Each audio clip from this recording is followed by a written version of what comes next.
from Alabama, Mr. Strong. Thank you, Chairman Rogers. Thank you, Ranking Member Smith, and each of our panelists today. Admiral Aquilino, first, I want to thank you for your faithful service to our country. It's been a great career, and I appreciate you coming before us. As I shared with you last year, I'm fully on board with providing Indo-Pacific Command with the proper resources and funding to support the Defense of Guam mission. I know the Army is working to roll out a plan for integrated missile defense for Guam. However, as each of you know, we can't just provide weapon systems. There are several other things needed to support this mission.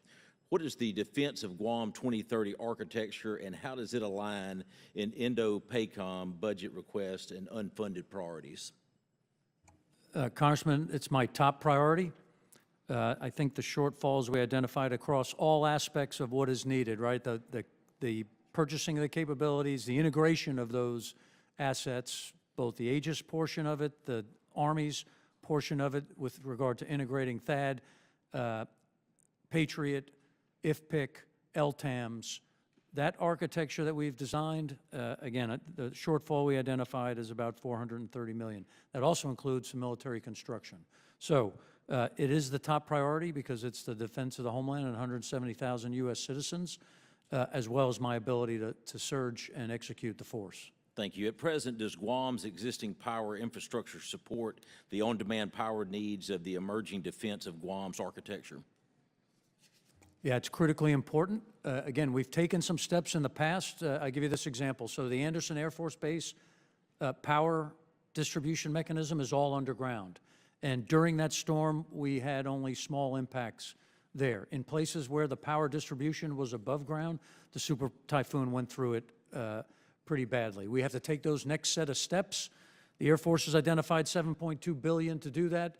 The Navy's identified, I think it's 22-something billion. That, I think, is a combination of the critical infrastructure needed plus the additional capabilities on the sub-base. So we have to work through that, but the ability to sustain Guam, certainly from storms and ultimately from attack, is critically important to us. Thank you. Admiral and General, earlier this week we saw yet another reckless attempt by North Korea to destabilize the Indo-Pacific through 3 short-range ballistic missiles launches off its eastern coast. We currently have THAAD batteries standing ready to defend against these type of actions in 2 locations in the Indo-Pacific, Guam and South Korea. Last year, Indo-PACOM released an operational needs statement that advanced THAAD's capabilities to defeat the full range of advanced ballistic and hypersonic missile threats. Can you speak to the need and the upgrade to the THAAD that will be required to support integrated air and missile defense requirements?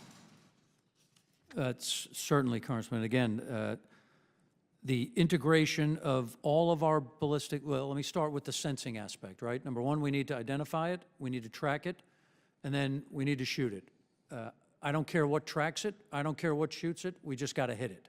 So the integration of those capabilities, whether they be Aegis from ashore, Aegis from the sea, THAAD, Patriot, and the other systems I identified, they all have to come together to be able to execute at speed. And there's not a lot of time for decisions when you're talking about, intercontinental ballistic or ballistic missiles.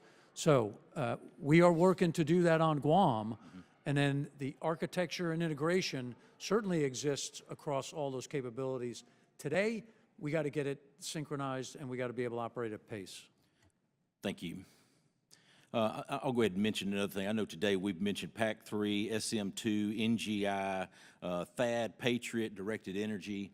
I want to thank those in the industrial base. Many of these are at Redstone Arsenal in Huntsville, Alabama, and I took a CODEL there with many members. I'm just telling you right now, it's unbelievable, but we've got to be prepared. We've got to give the warfighter what they need to defend our country. I thank each of you for being here. Mr. Chairman, I yield back.